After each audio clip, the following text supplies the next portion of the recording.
Separates us from all other species is the ratio of our frontal lobe to the rest of the brain.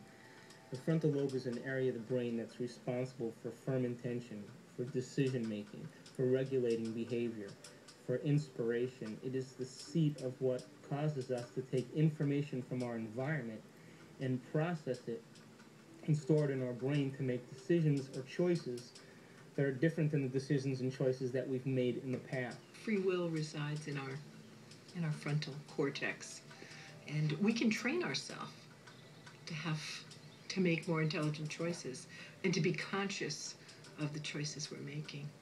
Most people use very little bit of their frontal lobe, so most people already have a lobotomy, and most people don't really pay attention.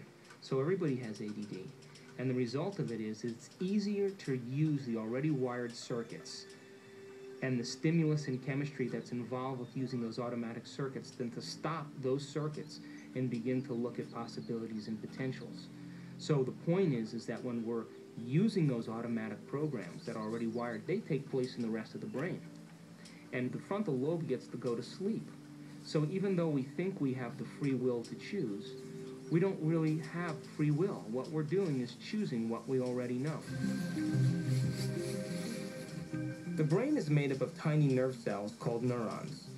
These neurons have tiny branches that reach out and connect to other neurons to form a neural net. Each place where they connect is integrated into a thought or a memory. A neural net basically has to do with a group of neurons that are functioning together that have a particular type of function.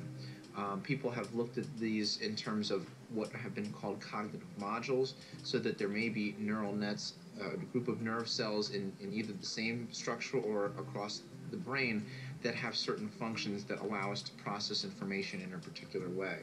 Now, the brain builds up all its concepts by the law of associative memory. For example, ideas, thoughts, and feelings are all constructed and interconnected in this neural net, and all have a possible relationship with one another. The concept and the feeling of love, for instance, is stored in this vast neural net.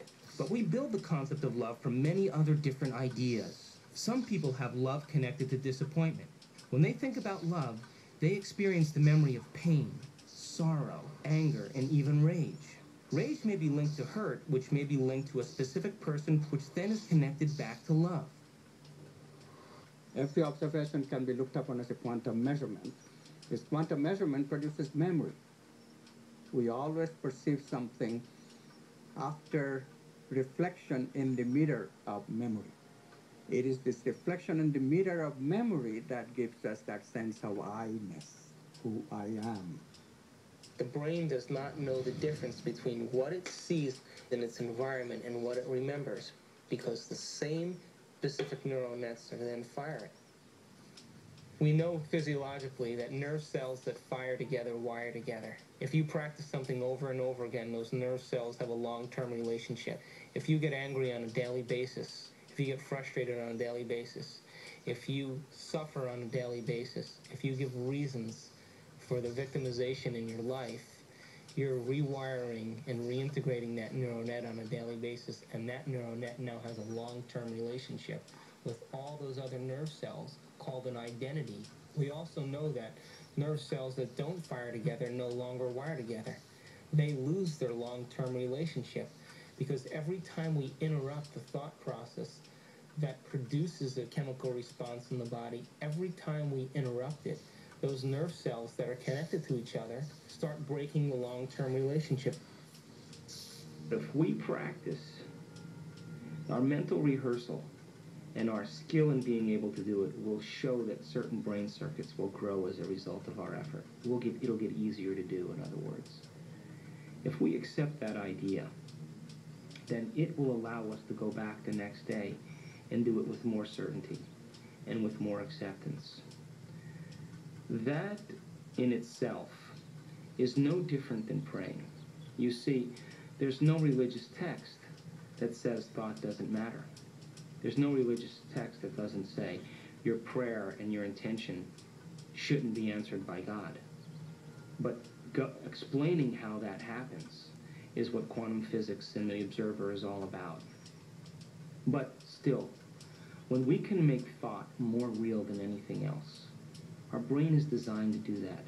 The frontal lobe, with its enormous space, is the altar in which we place a thought. And it gives us the permission to hold the thought for an extended period of time, and it lowers the volume to external stimuli. We lose track of time and space. That's the moment we're stepping into the quantum field. That's the moment that now we're making thought more real than anything else.